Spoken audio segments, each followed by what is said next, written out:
দেখেন ভাই, আপনারা ভিডিওগুলো যদি উপরে খালি ধাক্কাই মারেন তাহলে আমার ভিডিও আপনারা দেখবেন কিভাবে? হ্যাঁ, আমার ভিডিও আপনার কাছে সামনে কেমনে যাইব?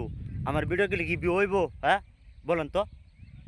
খালি আপনারা খালি খালি দেখবেন আর খালি সামনে ধাক্কা মারবেন, তাহলে আমার ভিডিও কিলি আপনারা দেখতে পারবেন? ভিউ হইব আমার ভিডিও? আর আপনার ভিডিও গেলে আমি কেমনে শেয়ার, লাইভ কেমনে শেয়ার করবো বলেন তো? দেখেন, এরকম কাম জীবনে ভাই করবেন না। ভিডিওগুলো সামনে ধাক্কা দেন না।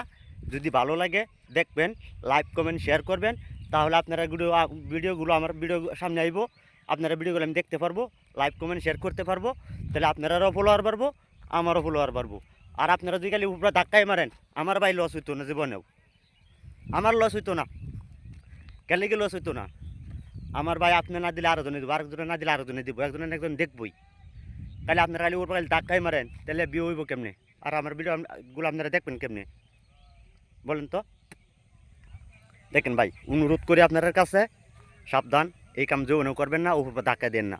ভিডিওগুলো দেখবেন, যদি ভালো লাগে লাইক কমেন্ট শেয়ার করবেন, তাহলে আপনার ভিডিওগুলো আমার সামনে আইব, তাহলে আমি দেখতে পারবো, লাইক কমেন্ট শেয়ার করতে পারবো, তাহলে ভিউ পাইবেন। অনুরোধ করি ভাই, দয়া করে আমার ভিডিওগুলো আপনারা দেখবেন। কেন দেখেন না আমার ভিডিওগুলি? কেকের এমতি খারাপ হয়েছে আপনার কাছে? একদম ভালো লাগে না। যদি ভাই ভালো না লাগে তাহলে ডাইরেক্ট না হয়ে দিবেন, আমি আর ভিডিওগুলো ভাই করতামই না। আর করতাম না। যদি ভালো না লাগে ডাইরেক্ট কমেন্ট করে জানিয়ে দেবেন। এ কিন্তু ভাই কথা রাখলাম। আল্লাহ হাফেজ।